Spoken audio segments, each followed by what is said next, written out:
बहन जी का आपने कभी ऐसे फोटो नहीं देखे होंगे जिनमें बहन जी गहने पहने हुए हैं। देखिए अब कांसीराम साहब की माता जी देखिए किस तरह से बहन जी के, अरे महीनों महीनों बहन जी के मकान पे और कांसीराम साहब के साथ में रुकती बहन जी।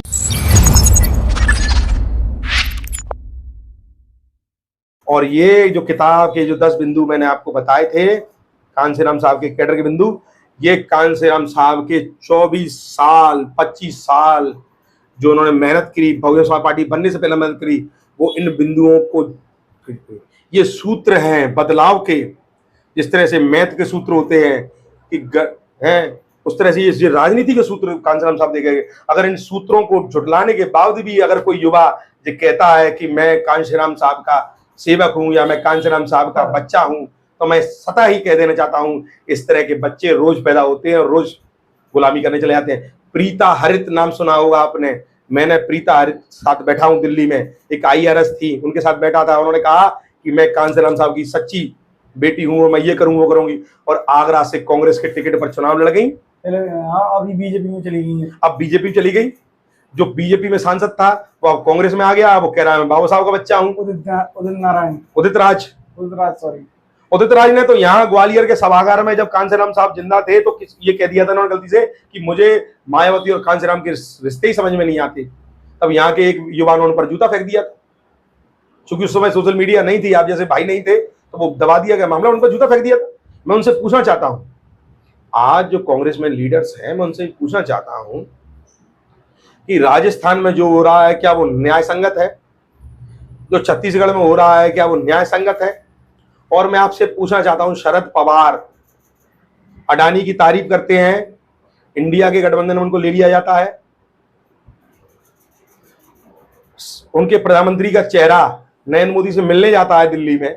उनको जो प्रधानमंत्री का चेहरा है नीतीश कुमार, वो दिल्ली में मिल रहा है। शिबू सोरेन का लड़का हेमंत सोरेन उनसे मिल रहा है नरेंद्र मोदी से। इस तरह अगर बहन जी कभी नरेंद्र मोदी से मिल लेती जो तो त्राई त्राई मान मचा देते। वो तो बहन जी हमेशा कहती है ये दो मतलब एक ही सिक्के के दो। आप अगर ये किताब देते मैं इसमें से कुछ फोटो दिखाना चाहूंगा। लोग कहते हैं कि कांसीराम साहब के सामने बहन जी के परिवार का कोई व्यक्ति पार्टी के कार्यक्रमों में या बहन जी से नहीं मिलता था या बहन जी सार्वजनिक रूप से नहीं मिलती थी। इसमें फोटो दिखा दूंगा मैं, बहन जी के जन्मदिन का है, जिसमें कांसीराम साहब का पूरा बहन जी का पूरा परिवार है। ये साहू जी की यूनिवर्सिटी बनाई, माधव साहू जी यूनिवर्सिटी जो बनाई गई थी उसके प्रांगण का फोटो है। साहू जी महाराज विश्वविद्यालय कानपुर में इसमें फोटो है। ये सभी तभी संभव हो पाया जब बहुजन समाज पार्टी की खुद की पूर्ण बहुमत की सरकार। मैं कह रहा हूं विकास का मॉडल, शिक्षा का मॉडल केजरीवाल को BDR बना दिया, मनुवादी BDR बना दिया। मैं उनसे पूछना चाहता हूं, आप में दम है तो गौतम बुद्ध यूनिवर्सिटी जैसी एक यूनिवर्सिटी बना के दिखा दे, कॉलेज ही बना के दिखा दे। कभी नहीं बना पाएंगे। आप ये फोटो देख सकते हैं। बहन जी का आपने कभी ऐसे फोटो नहीं देखे होंगे जिनमें बहन जी गहने पहने हुए हैं। देखिए ये आप देख लीजिए, मैं थोड़ा और पास ला रहा हूं। ये कांसीराम, ये उस समय जहां दिल्ली में रहते थे, ये हाथी रखा है, ये पीतल की बाबा साहब मूर्ति रखी है। ये दिल्ली का घर है बहन जी का। ये बहन जी के परिवार के लोग हैं, ठीक है। ये बड़े भाई साहब हैं, ठीक है। ये आकाश आनंद जी के साथ पिताजी ये हैं, ठीक है। ये भौजाइयां हैं बहन जी की।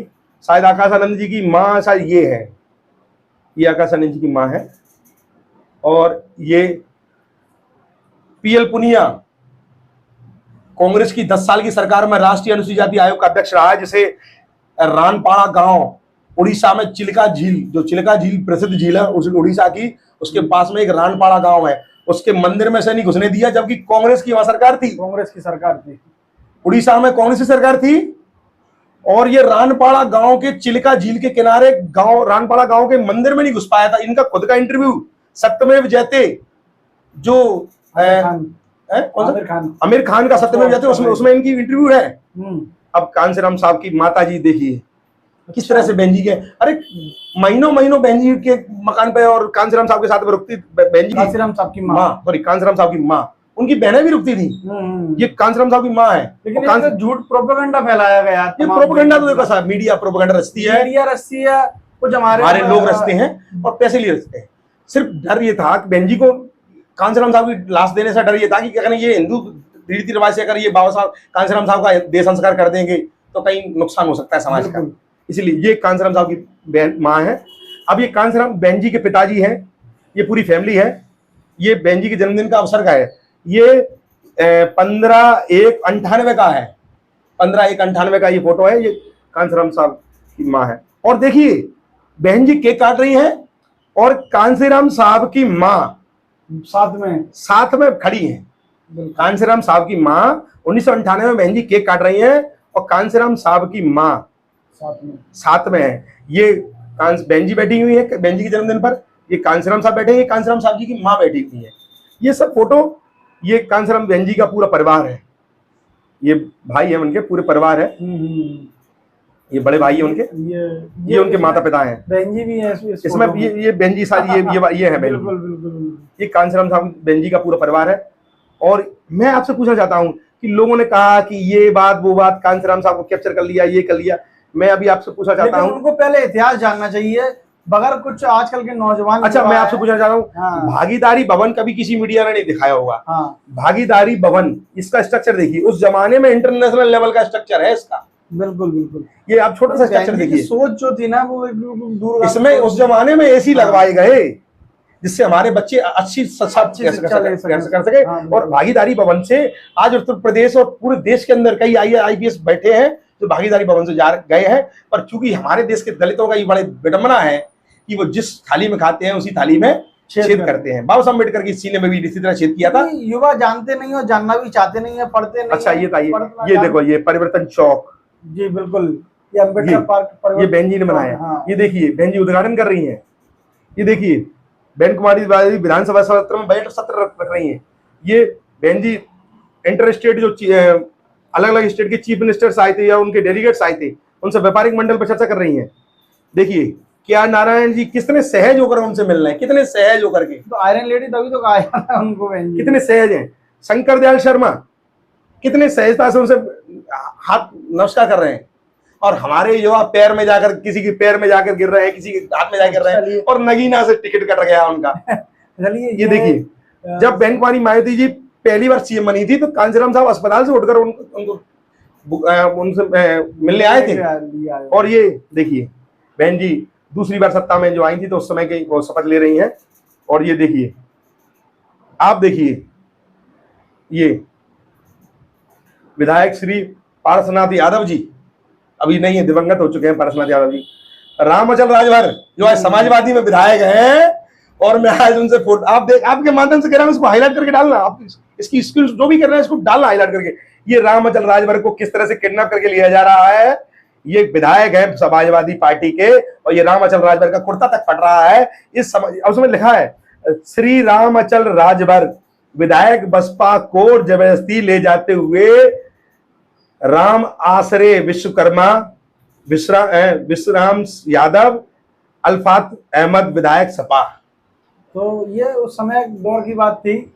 और नहीं आप अगर आपके पिता में अगर किसी ने जूते दिए हैं और आप उसकी गुलामी करने लगे, तो मैं खुद कह रहा हूं, ये तो रामअचल राजभर खुद। और आप अभी आप और जाइए, 2 जून 1995 को लखनऊ गेस्ट हाउस से अश्वर्ष भारती विधायक बसपा व समई राम विधायक बसपा को खींचकर ले जाते रमाकांत यादव जो आजमगढ़ के हैं, जो कहते हैं कि बसपा मायावती दौलत की बेटी है। ये रमाकांत यादव का बयान था जब उपचुनाव के समय। मैं उनसे पूछना चाहता हूं, अगर रमाकांत यादव जी ये आपके फोटो हैं, ये आपकी फोटो है ना, ये आपके ही उसी समय गुंडाई के फोटो है ना। ये देखिए रेस्ट हाउस के बाहर किस तरह से आप बोल रहा है। और ये देखिए, ये पुलिस मूक दर्शक बनी खड़ी है। ये बहन जी के गेट, कमरे के गेट का तोड़ने का प्रयास किया जा रहा है और पुलिस मूक दर्शक बनी खड़ी है। सब षड्यंत्र था उस समय का। तो मैंने आपके तो बड़े बहन जी ने मतलब ऐसे ही सत्ता नहीं पाई है, संघर्षों से पाई है। और सत्ता उन्होंने बताया है कि किस प्रकार से अपने बलबूते पर सत्ता चलाई जाती है और किस प्रकार से चलाई जाती है। अंतरराष्ट्रीय पार्लियामेंट्री यूनियन 2000 में 7 जून सन 2000 में बहन जी यूएसए में United Nation Organisation General Assembly Hall 3 में एक आयोजन हुआ था। उसमें बहन जी गई थी भारत की तरफ से बहन जी भी थी। अंतर्राष्ट्रीय स्तर पर महिलाओं की राजनीति में भागीदारी सन 2000 में। मैं सब पूछना चाह रहा हूँ, 27 साल पहले। जब लोग वो जब पजामे का नाड़ा बांधना नहीं सीखे होंगे, जो लोग आज पजामा पहन करके बहन कुमारी मायावती जी को गाली देते हैं, वो पजामे का नाड़ा बांधना नहीं सीखे होंगे। उस जमाने में बहन जी ने ये कांड किए हैं। जिस जमाने में पुरुष भी घर से राजनीति करने के लिए निकलते थे, उस जमाने में बहन कुमारी मायावती जी ने राजनीति करने के लिए देश के अंदर निकली। और मैंने बहन जी को स्वयं 3-4 बार 4 बार मिल चुका हूँ, और एक बार दूर से नमस्ते किया है यहाँ भोपाल में। तो हाँ, जय भीम किया है। एक बार की बात है, बहन जी एक बार बता रही थी मीटिंग में कि मैं उस दौर में गाड़ियां नहीं हुआ करती थी, जो भैंस का जो पड़ा होता है उसको बुग्गा बोलते हैं, भैंस बुग्गा। उस बुग्गा गाड़ी में कई किलोमीटर जाती थी और सभाएं करती थी। आज लोग मेरे पैरों की सैंडल दिखते हैं, लोगों ने उस जमाने में मेरे पैरों के छाले नहीं देखे। सही बात है, नहीं बिल्कुल राइट बात है। बहन जी और कांशीराम साहब का जो संघर्ष है वो कभी भी झुटलाया नहीं जा सकता, और काफ़ी ज़्यादा उन्होंने मेहनत करी है, शारीरिक प्रताड़ना भी झेली है। जिस प्रकार से आपने बोला कि छाले नहीं देखे समाज ने सब कुछ देखा, लेकिन चंद जो युवा आ गए हैं नई नई राजनीतिक में, सामाजिक स्तर पर जो युवाओं को बरग लाने का कार्य कर रहे हैं, लेकिन आप और हमें, लेकिन जब सच्चाई हम बताने का कार्य करेंगे।